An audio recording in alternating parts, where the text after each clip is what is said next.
Hi guys, welcome to my vlog again. This is Mr. O at ngayon ang pag-uusapan natin ay ang cost of living dito sa United States.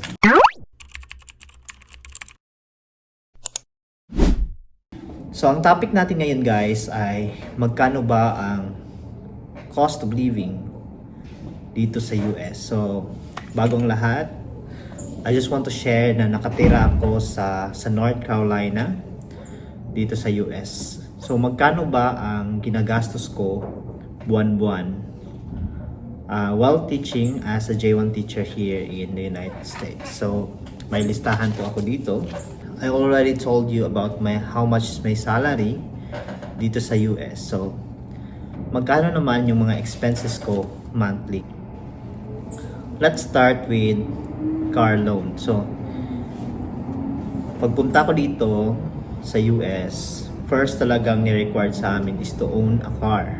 Kasi walang mode of transportation dito kaya kailangan mong kumuha ng sasakyan. So nakuha kong sasakyan ay Subaru Forester 2017. So yan ay isang SUV. Dahil bago pa lang ako dito sa US, so wala pang credit history, wala pa akong credit score, kaya mataas yung interest nila sa mga J1 teachers na bago lang punta dito sa US. So yung monthly ko is for the car is $402 per month. That is a 10-month monthly obligations since wala po tayong sahod during summer. Next, let's talk about car insurance. So yung car insurance ko, kapag pumunta po kayo dito, huwag kayong magpapabudol. Maraming gustong mambudol sa inyo. They will charge you a lot kasi wala ka pang alam kung how to get a cheap car insurance. So yung car insurance ko is progressive. So ang kinuha ko yung hindi comprehensive kasi maingat naman ako sa pagmamaneho. So yung nakuha ko is $342 for 6 months. That is for 6 months already. And kung i-divide mo siya ng 6, I am charged of $57 per month. Now, let's talk about rent. Sa rent, maganda yung apartment namin. Meron kaming sariling swimming pool. Meron kaming sariling gym. So, yung apartment namin, 2 kwarto na yun, at sa mga kwarto, meron kaming kanya-kanyang bathroom. Or may kanya-kanya kaming CR. Pero common yung living room at saka yung kitchen. So, meron akong roommate. Ang binabayaran namin for our apartment is $1,400 per month. So dalawa kami, hati kami sa 1,400. That is $700 per month. Now, it is important also to have a Wi-Fi in apartment, no? Sa bahay nyo. So yung Wi-Fi namin is from Optimum, and they charge us $55 per month. So dalawa kami divided by 2, that is $27.5 per month. Then magkano ba ang ginagastos namin sa kuryente at tubig? So sa kuryente at tubig is $200 lang per month. So hati din kami ng roommate ko. So it become $100 per month yung kuryente at tubig ko na binabayaran per month.